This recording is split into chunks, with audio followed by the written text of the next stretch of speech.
Okay, good morning, everybody, and Chazak. Thank you for joining us on this beautiful Wednesday morning as we are studying together a double header, Parshat Matot and Masei. Today's class is sponsored anonymously for the refuah shlema of all Am Yisrael as well. Today's class is dedicated by Morris Levy, Leilu Nishmat, his mother Renee Levy, Rina Bat Rahel VeYosef. Rina Bat Rahel VeYosef. רוח אדוני תניחנה בגן עדן, היא וכל בנות ישראל שוכבות עמה, בכרמים והזריחות וכן יהי רצון ונאמר, Amen. Hazak Baruch to our sponsors, Anonymous and Morris Levy. Thank you so much. Bezat Hashem, the learning will be a source of Elu Neshama for Rina Bat Rahel Yosef, and as well for Refuah Shlema of all of Am Yisrael. Amen. As well should be a zechut for you. Okay, my friends, let's jump right in as we have Parashat Matot and Masei. And Parashat Masei, we spoke a little bit yesterday about the introduction and how the Jewish people traveled from place to place. And it gives us a log, really, of all of the places that we traveled to. Please fast forward to chapter 35. Parashat tells us interesting laws of somebody who kills by mistake. Okay, let's see the halakha over here. We know the law. Vaydaber Adonai el Moshe lemor. God says to Moshe, Daber el bnei Israel, chapter 35. Speak to the Jewish people, ve'amarta lehem, say over, ki atem ovrim et hayarden, you are now crossing the Jordan, and hikritem lachem arim, you shall designate cities, arei miklat, cities of refuge. Okay, when we were kids, we used to play tag. Remember, you would tag someone and they're it. But if they run to base, they touch base, you can't touch them. Well, the idea of base is 3,000 years old. You go to ir miklat, you're in base. You can't be killed. Okay? Ir miklat. A guy kills by mistake, he has to run to this city. Venas shama rotzeach maken nefesh b'shkaga. Somebody who killed by mistake runs there, and these cities velo yamut harotzeach. Okay, and therefore he's safe. And now you bring him for trial. You see, did he do it by mistake? Did he do it on purpose? And these are ve'ha'arim asher tetenu shesh. There's going to be 6 of them. 3 on the west side in Israel, 3 on the east side of the Jordan in the Transjordan. Okay? And these are the famous laws of Ir Miklat. There's a whole many pages in Masechet Makot and in other pages throughout Shas that discuss the laws of somebody who kills by mistake. Okay? Somebody who kills by mistake, and it happens sometimes even today. Somebody kills by mistake. Okay? Somebody is driving and by mistake, God forbid, they kill somebody. Happens. Yes?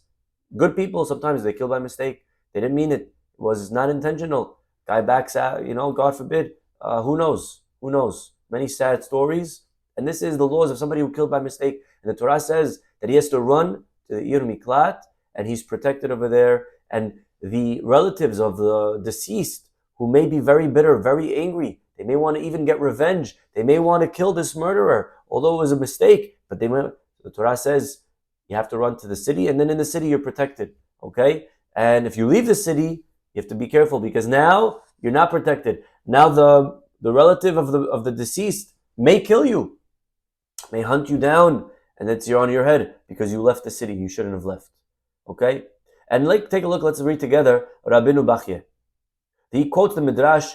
Makeh nefesh bishgaga. If somebody kills by mistake, dafka bishgaga, has to be by mistake. Velo bezadon, but not on purpose. Im harag bezadon, if the guy kills on purpose, ve'amar bishgaga, and he tries to plead innocent that it was a mistake, en koltinoto, the city doesn't work for him. The refuge is not for him. He's not on base. He doesn't get protection.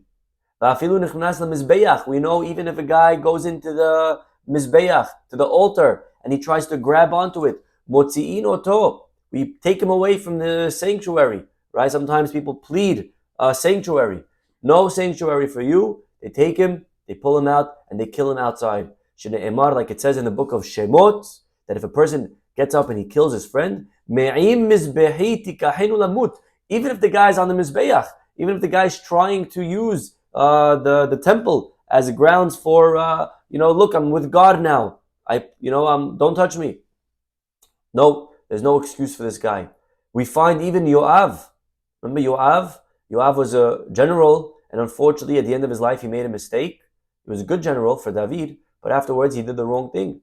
So Vayhazek bekarnot hamizbeach, he ran and he held onto the horns of the altar to try to, again, use that as a way of protecting himself. Umisham lakhu, it didn't help. They pulled him away, and hargu Benayahu. Benayahu came and killed Yoav ben Seruya. Okay, so of course, a person who did it on purpose doesn't get this protection of Ir Miklat. Vedin Torah, and now really we already find that it's clear that Rotzeach Mishkagah Goleh, we already find a precedent way earlier that the Ir Miklat should that a person who kills by mistake should have to run away. Okay, it dates back. How far back can anyone think that someone who killed someone who did this should have to run away, right? Killed by mistake. Sheken matzinu be'adam harishon. Look at this. We find already Adam harishon, right? Adam harishon. Remember Adam, the first person. And David HaMelech alludes to this, Tehillim, when he says, Zechor rahamecha Adonai v'hasadecha ki me'olam hema. God, your kindness dates all the way back to the beginning of time. David says, Ribono shel olam, master of the universe. Rahamecha v'hasadecha, you even have mercy on a murderer. She'ata mechin lo ir miklat, that you prepare for him a place to run, that he could go there, that he could exile there, because he didn't do it on purpose.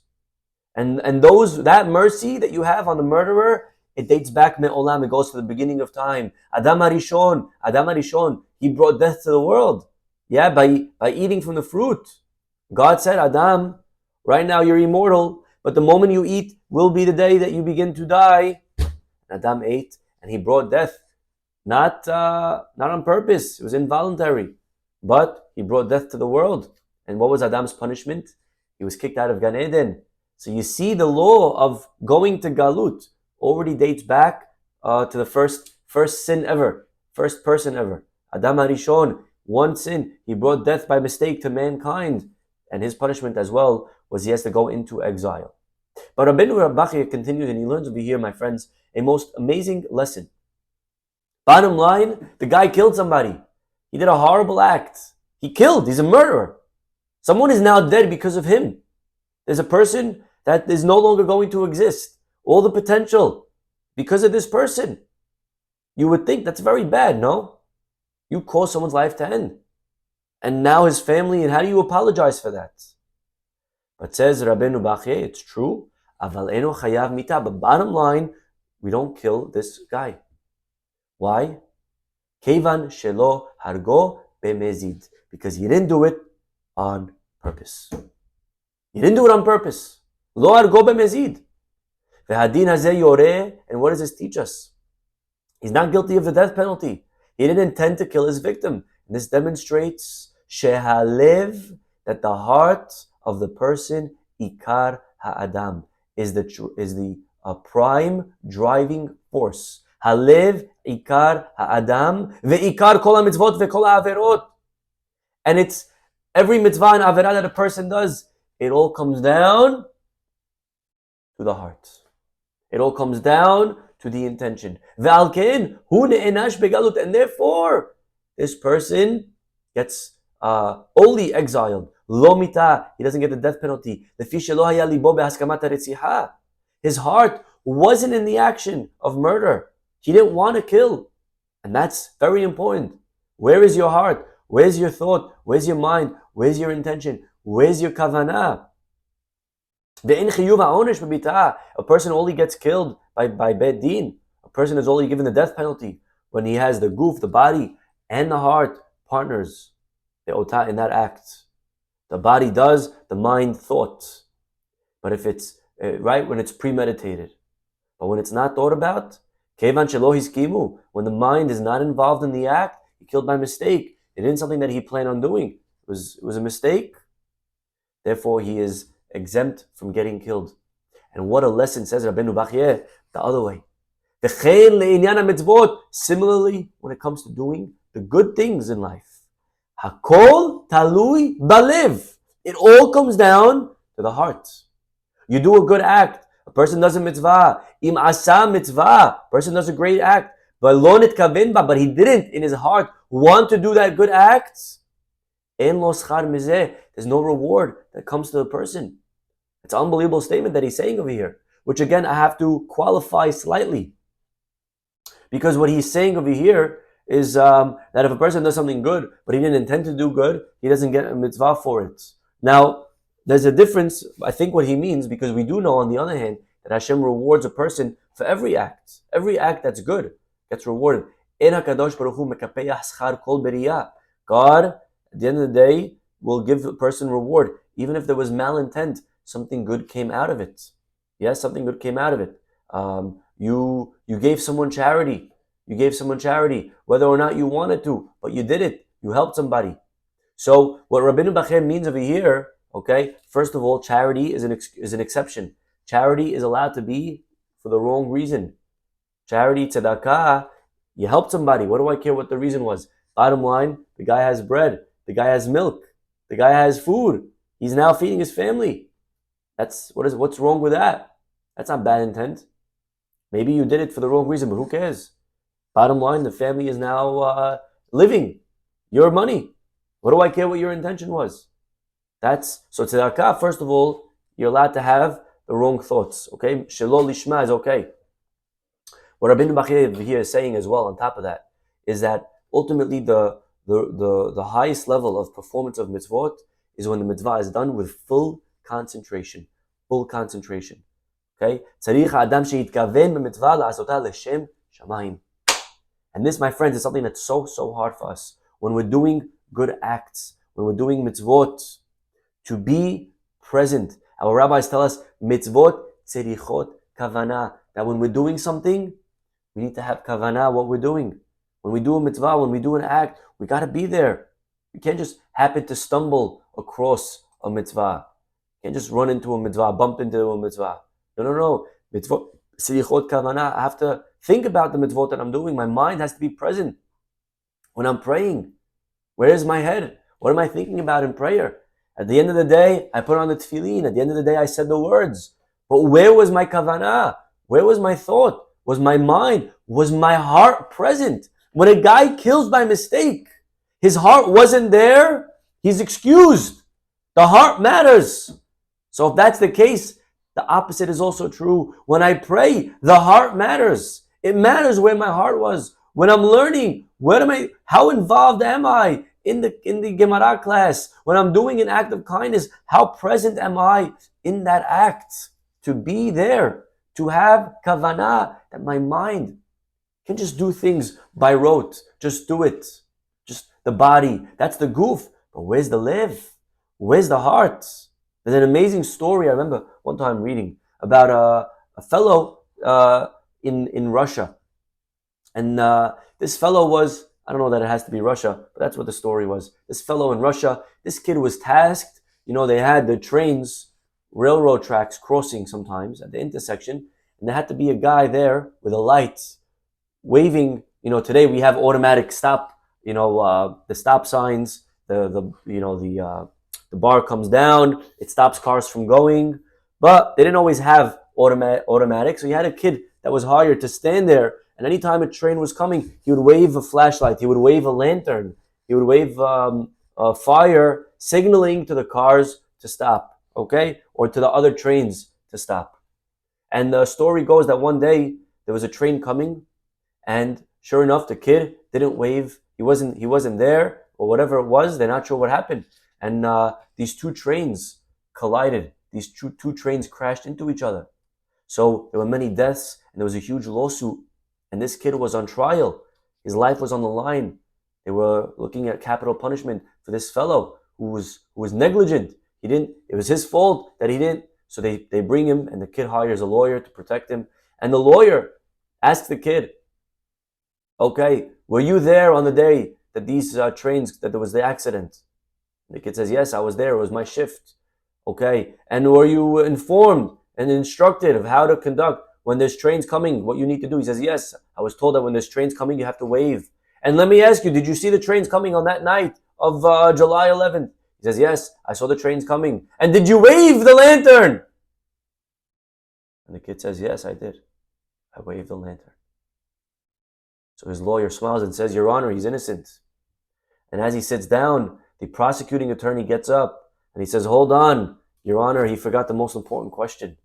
And he looks over at the kid and he says to the kid, Tell me, when you were waving the lantern, was the lantern on?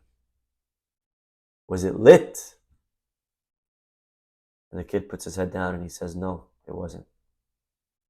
You see, my friends, to wave, to do the motions, to go through the things that we're doing, without the lantern being lit, without the fire, without the heart involved, without the Kavana, without the mind, to go through the motions without emotions, that is missing. That is invalid. That is not our job in life. We're never going to succeed in anything if we are going to live and go about our day-to-day activities without lighting that fire, without being present, without being involved. When we pray, it's so important that we pray and we're fully engrossed in the prayer. And so many times the Yetzer Hara is so good at getting us to multitask, especially in our day and age, where we can never do one thing and only one thing.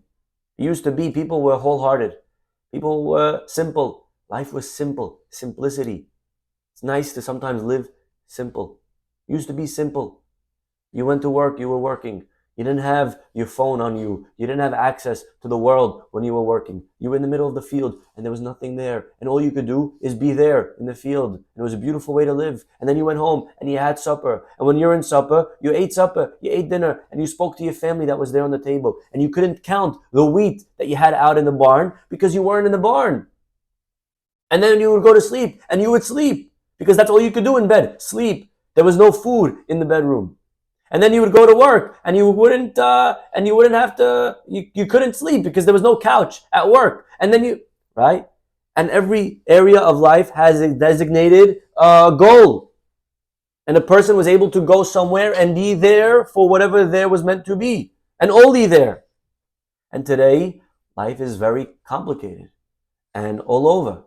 And at work, the guy has a couch and he could work out, and a gym and a shower. And then he goes to home, and at home he could work, and then he goes to sleep, and at sleep he could eat on his bedside. He brings food with him, and wherever the guy goes, he's always doing the wrong thing.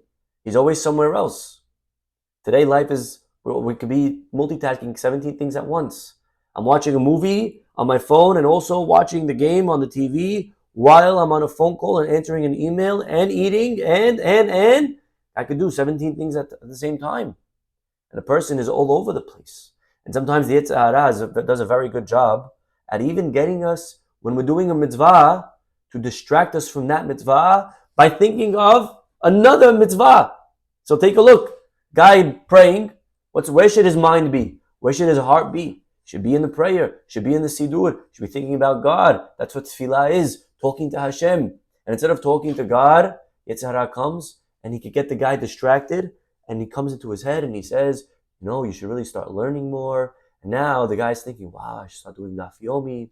I could really start learning the laws of Shabbat more. I should start practicing, right? And all of a sudden, he's getting distracted with a mitzvah. But that's the Yetzer Hara, you should know that. That's his tool. That's his biggest trick. He comes sometimes with a white, long beard and sidelock and a beautiful hat. A rabbi, he comes along and gets us to do averot by distracting us with mitzvot. He comes sometimes the wrong way. Yeah, obviously, when we're praying, we shouldn't think about business, and he does that plenty, anyways. And he also gets us to think about where we should vacation and about how our stocks are doing, and right. But even not. Sometimes he comes in a much sneakier way. He gets us to think about mitzvot as we're doing a mitzvah. So when a guy's praying, he's thinking about learning. Then he goes to learn, and he starts thinking, as he's learning, I should really go do chesed. I think people need food for Shabbat. Maybe I should go.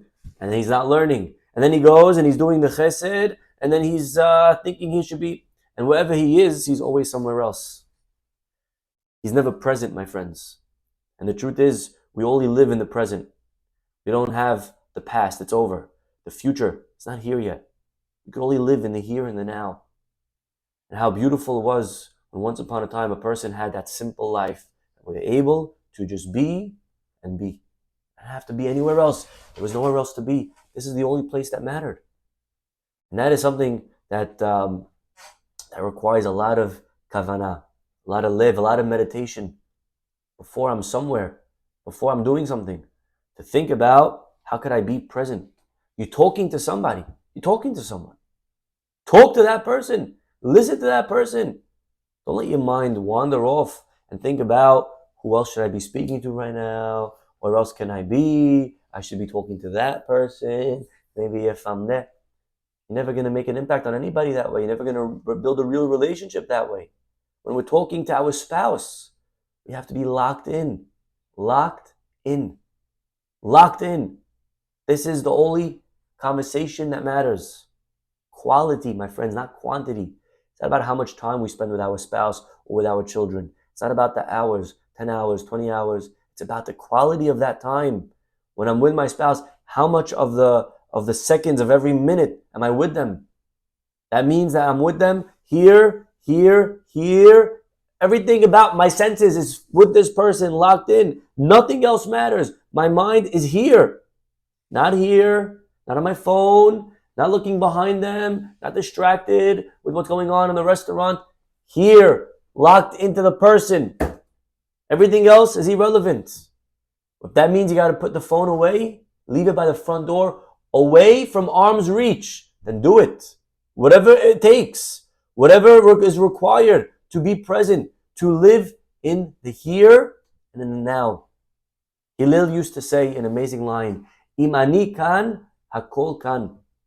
Hillel used to say, when he was at a party, if I'm here, then everything's here.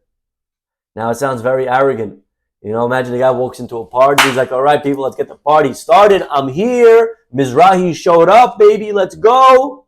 Sounds very arrogant. What do you mean? That's how you talk, Rabbi? Imani kan, if I'm here, then everything's here. But what Hillel meant to say is that if I could be present wherever I am, then I'm fully living. But sometimes we're never present. And wherever we are, we're always somewhere else. Always somewhere else. Yeah? It reminds me of the story that Rabbi Y.Y. Jacobson says often. The anecdote of this guy. He was a klutz.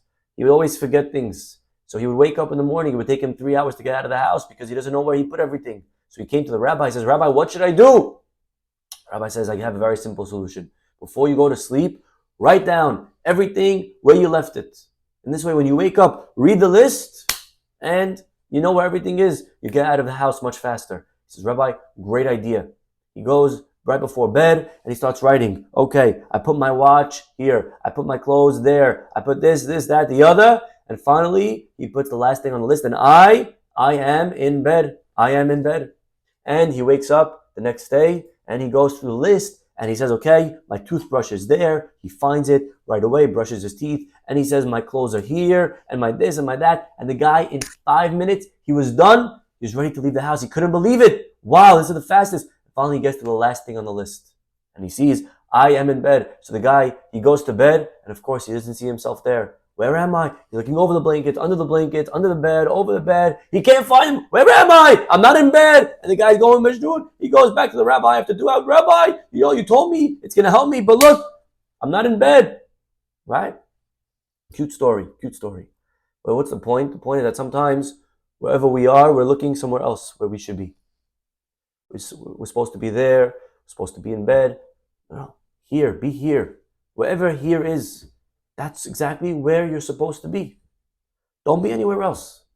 Imani kan, if I could embrace and enjoy the simple life that I have, the simple experience that I'm experiencing now. Sometimes you're on a vacation. And as we're on vacation, we're planning the next vacation. We're looking at pictures of a different mountain that we should be going to. When are you going to experience here? You're always living there. You're always living Sham. Always living in the next place that we're never living. Because life is made up of the here and the now. So some people live in the past. Some people live in the future. Hillel is teaching us that the only way to really live is in the present. Imani kan, if I could live here, hakol kan. That is very praiseworthy. To multitask gets us nowhere.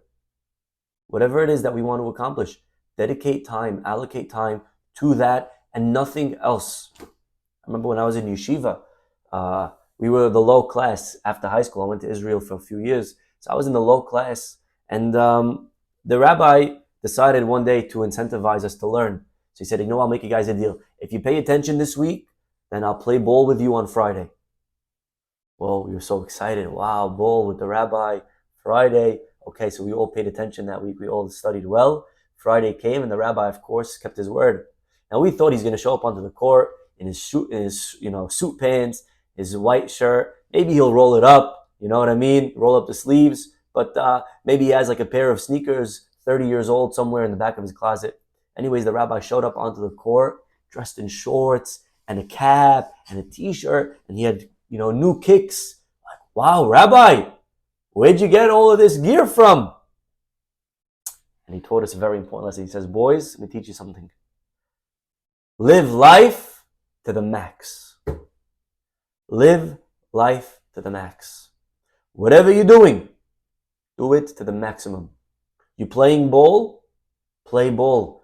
Be here.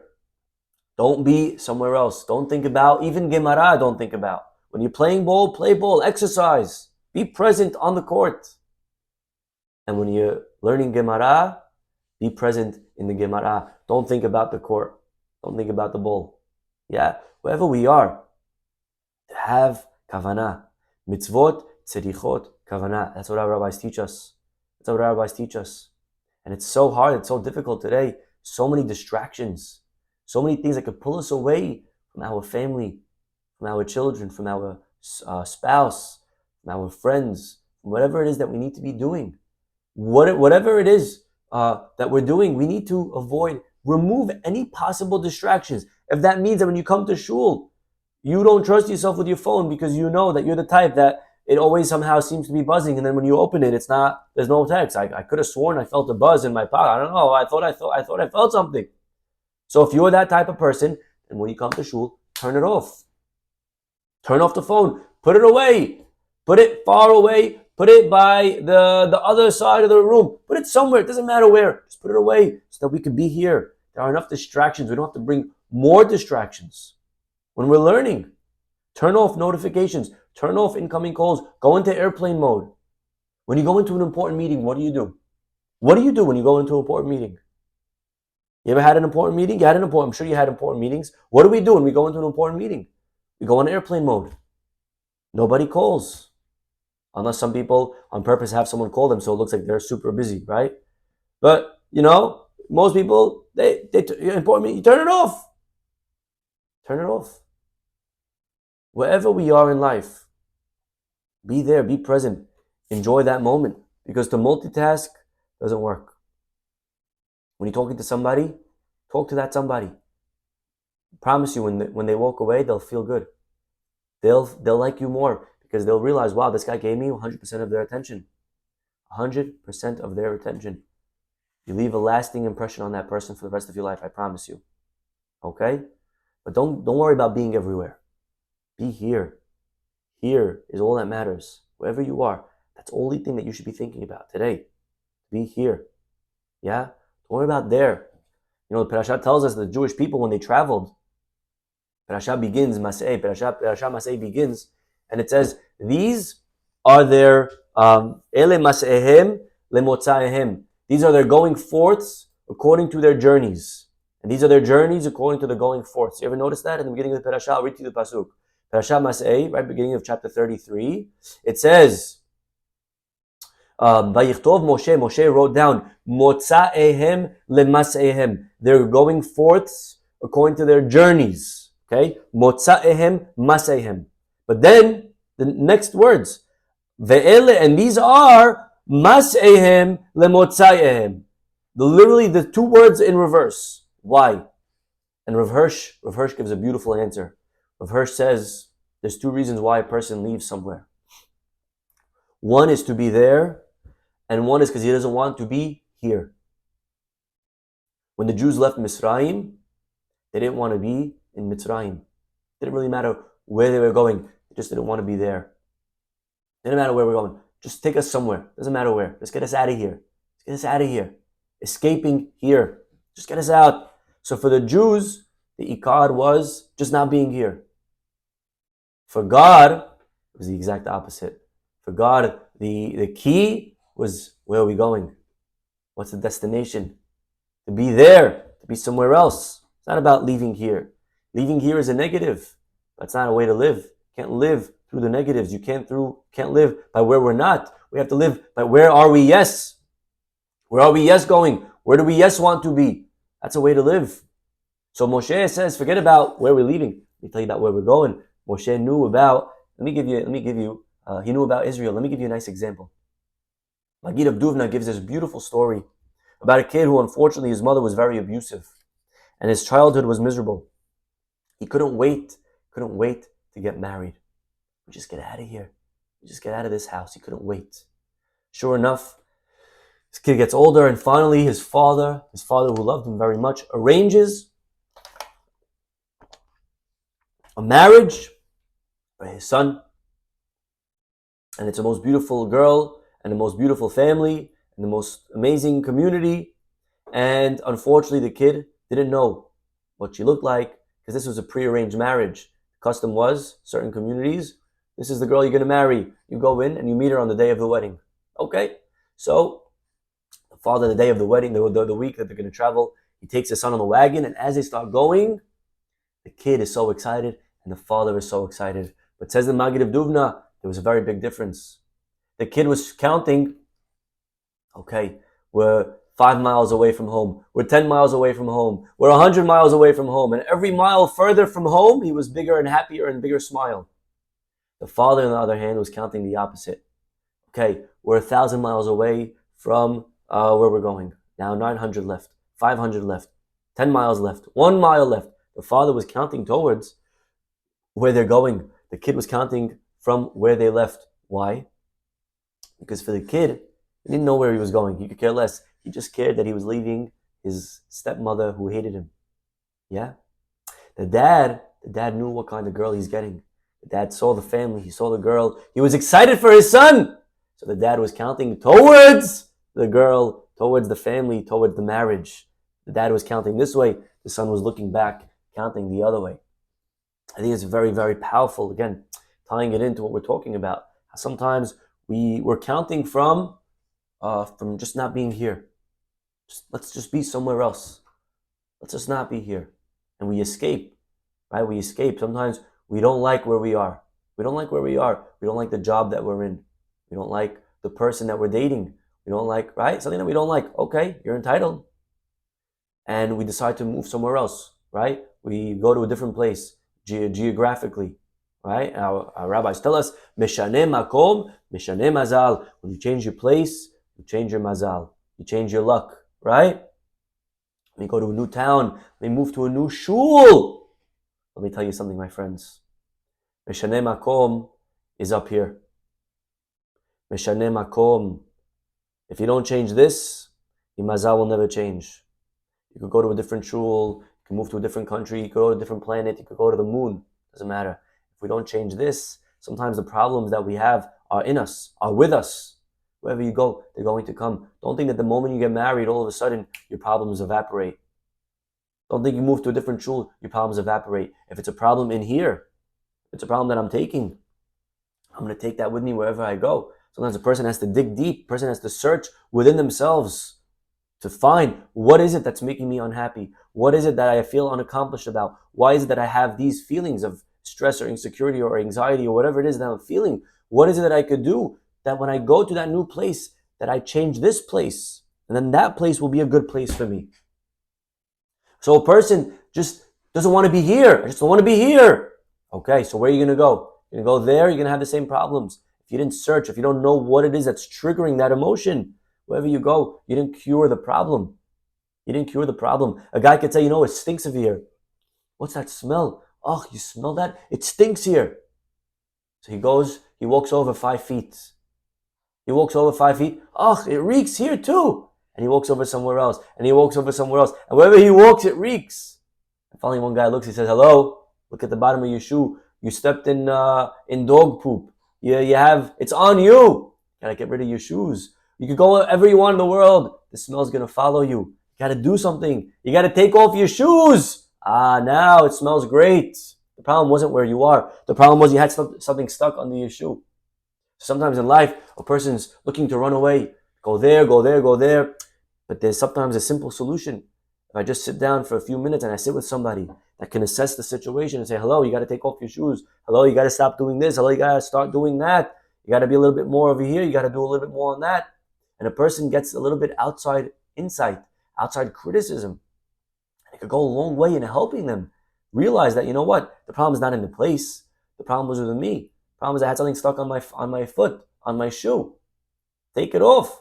Now, Hadi, beautiful. You know, I never really had to move geographically anyways. The problem wasn't my job. I could get a different job all day long. But I was miserable because of something else. I was blaming it on the job. That was the scapegoat. But really, it wasn't the job. Really, it was something in here. We got to change this. Motzayehim lemasehim or masehim lemotzayehim. Which one is it? What's causing what? What came first? The Jewish people they didn't want to be here. Moshe says it's not a way to live. What are you looking forward to? What are we trying to get? Where's the promised land? What is our goal? What is our destination? Where are we headed? So the Jewish people, right? And this is, I think, again, beautiful, very important lesson. Stop trying to run away. Stop trying to be somewhere else. Be present, to be where we are. That is super valuable. That is so important. You know, you can run everywhere and really go nowhere. Sometimes being nowhere is being everywhere. I want to tell you the most amazing story, my friends, that I touched my heart very much. And it's such an important lesson. Rabbi Pesach Kron brings a story in his new book, the Magid books, you know, that he has these story books called the Magid series. So he has one story over there. It took place a couple of years ago, right before Pesach. Pesach, I think, was a Wednesday night or whatever it was. And Monday, just 2 days before Pesach, the father, he gets off from, he was a Rebbe in school, and they start getting off already from the beginning of the week so they can help around the house, prepare for Passover. So Monday, the husband comes home. He says, all right, honey, I'm around to help. What can I do? The wife looks at him. You want to help for Pesach? Get the kids out of my face. Just get them out of here. That's the biggest help. Okay, no problem. Where should I take the kids? What's he going to do? He doesn't have, take them to Six Flags. He doesn't have money. What's he going to take them to? So he decides, take them to Newark Airport. So he gets the kids in the car. Kids, we have a trip planned. A trip? Yeah. All the kids, they get into the big van, and the dad starts driving. Lakewood family. They start going to Newark Airport. Just the drive was enough, you know, hour there, you know, was enough to, like, you know, leave them alone give the wife some space. Okay. They get to Newark Airport. What's he going to do in Newark Airport? That has a brilliant idea. He goes into the long-term parking. He parks the car. He says, kids, come. He takes them on the trains that take people in between terminals in the airport. And they're sitting on the trains and they're watching takeoff, landing, having the best time for free, whatever the parking costs, right? Unbelievable. Okay. All of a sudden they're sitting in the train and on walks a pilot, dressed, captain, uniform. He comes onto the train, and he nods, smiles at the family, and as the doors close and it starts moving to the next terminal, the pilot says to the family, to this guy, this rabbi, he says, "Where are y'all headed? Where are you guys going?" And the dad looks at the pilot, and says, "Nowhere." The pilot's like, "That doesn't sound right. That's not how this works. What do you mean nowhere? Where are you going? What's your destination? Where are you flying to?" He says, "No, we're not going nowhere. We're not flying anywhere." The guy's confused. "So what are you doing here?" So the dad starts explaining the whole story. You know, my wife, she has Pesach, she has to prepare, and she needs the kids out of, so just spending some time with my kids. So I brought them here. We're not really going anywhere.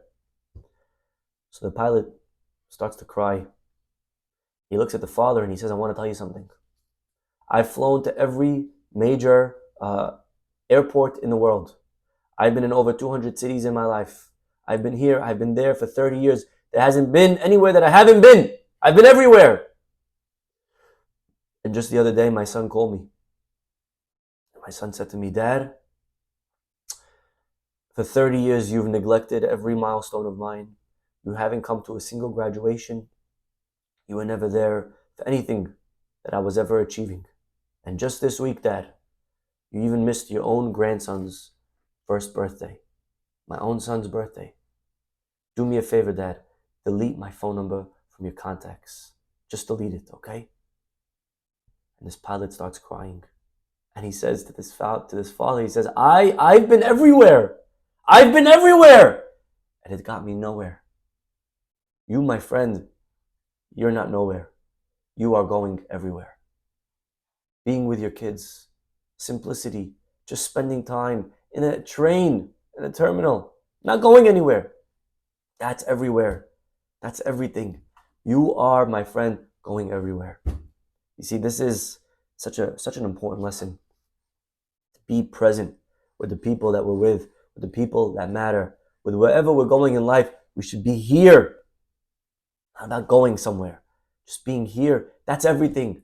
That's going everywhere.